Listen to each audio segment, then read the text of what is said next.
Eventually, businesses started opening their doors and allowing us to go back inside. And I'll tell you guys right now, my big guilty pleasure is Starbucks, okay?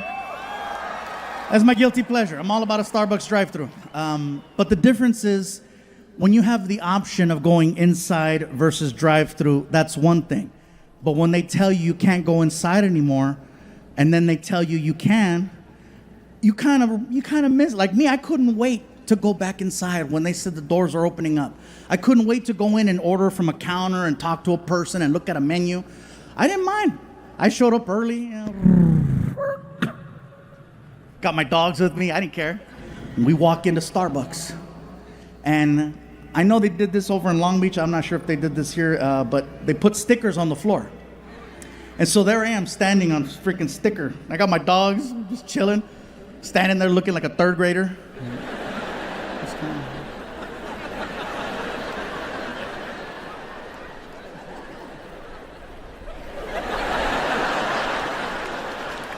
We're just chilling, waiting. And some lady behind me notices that I'm holding two dogs. She clearly had an issue with the fact that I was holding two dogs. And instead of saying, pardon me, excuse me, hey there, hi, hola, she does the whole, I'm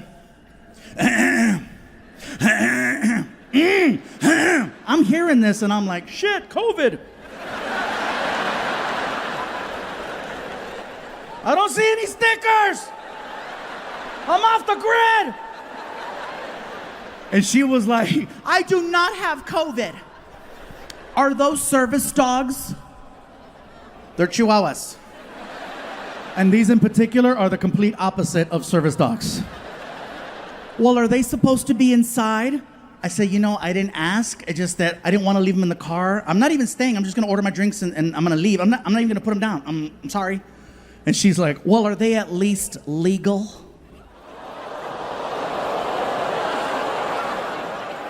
You're gonna ask a Mexican if his dogs are legal?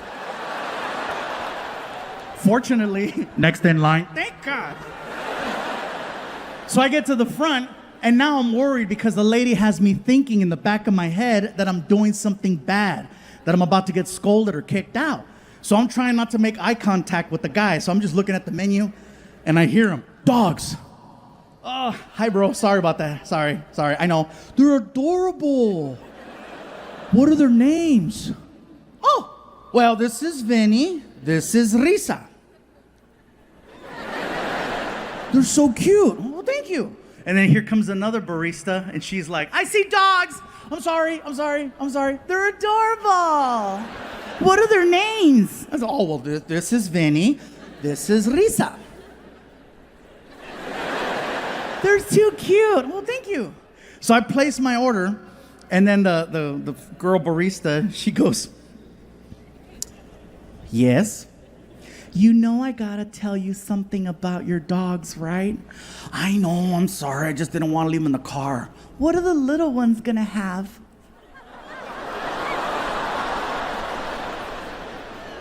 Well, as much as I would love to share my coffee with my dogs, I don't think caffeine and Chihuahuas mix. No, silly. Maybe your little puppies would like a puppuccino. Okay, you see that shit? Now you're vocal. When I talked about the stickers, we don't know nothing about stickers, but un pinche puppuccino all freaking day, right? Sorry. Anyway, when she said puppuccino, I was like, what kind of a drink is it? I'm looking at the menu. I'm like, I don't see that shit anywhere. What is that? No, silly, a puppuccino is just a little cup, and we put whipped cream in the cup. This way, you can enjoy your beverage, and your little ones can enjoy something with you. I said, oh my God, I love this. How much are they? Oh, they're free.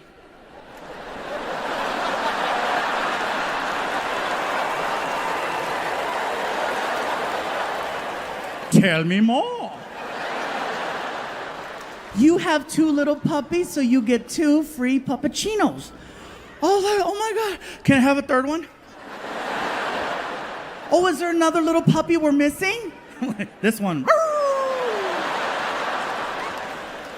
I was so excited. I told her, I said, do you understand how happy you just made me with this whole puppuccino thing? Oh, yeah. They let it be known that if anyone ever shows up with a dog, always offer them a puppuccino on the house. So it's cool that I walked in with my dogs. Oh, yeah, they're welcome anytime.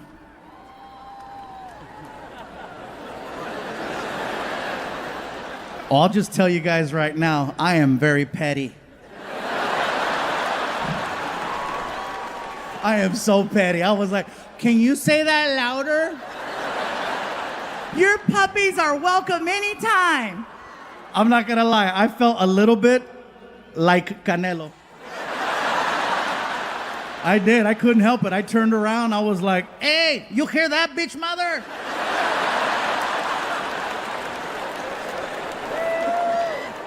I was there the night Fluffy got fired.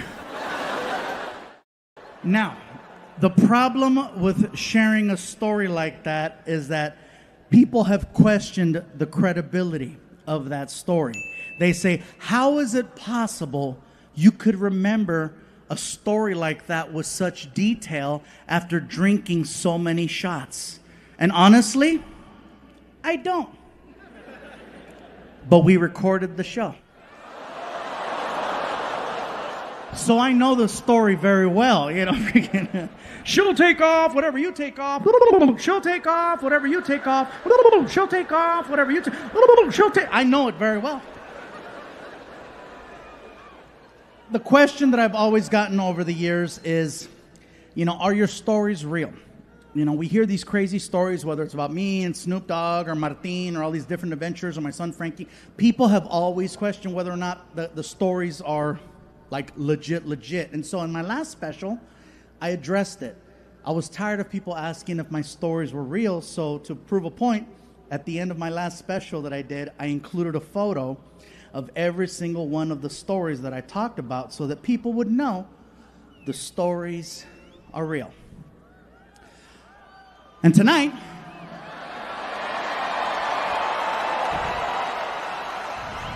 is no exception. So, did I really get naked on stage? Ryan, hit the button. I'm fucking with you.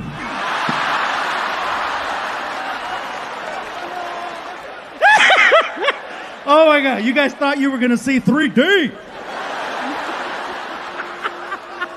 I'm sorry, I did that for me. I did that for me. Oh my God. You guys were getting stressed. You're like, cabrón, hide los niños. Oh my God. The number one question I've got when it comes to my shows is, what is your writing process? My writing process is simple. I do not sit and write out jokes. I am really bad at that. Ask the Oscars. I experience things and then I come out on stage and I share them, and sometimes people laugh, and if they laugh, that's cool, I keep that, and whatever doesn't get a laugh, I work on until it gets, ha. 15 plus years ago, my friend Ivan, who is he's my number one oldest employee. Not old like he's like, hello, how are you? He's been around a long time. He's been there from day one. Ivan's original job was to record my shows using a camcorder. Now, the fact that I'm saying camcorder should be an indication of the timeline. Because I know some of you right now are like, what's a camcorder? Yeah, so it was the Snapchat of our day. So Ivan would record the shows and then put away the camcorder and the tripod and a bunch of tapes into a bag. It was very bulky. It wasn't a phone, it was bulky. And then we'd go back to the hotel, and then he'd break the little guard off the back of the TV, and then, he'd hook it up and we'd watch the thing. And that's how I would review my material. One night, we go to dinner. Ivan packed up the bag. We met in the hotel lobby. And Ivan forgot the camera bag in the hotel lobby. And we went to dinner. And when we came back, it was gone. And we never recovered the tape. And I know some of you are like, how convenient. The tape of him getting naked is gone. And to you I say, why would I even make up such a story that could potentially hurt my credibility or my image? I don't need 5 minutes of ha-ha. What I need is there to not be a tape. I know that there's footage out there of me doing something really, really embarrassing and something I wish I could take back. And I know that when this Netflix special airs, a lot of people are going to see it. And hopefully the person who has the footage is watching. And I would like to tell that person right now, in your living room, I know you have the tape. I have $50,000 with your name on it.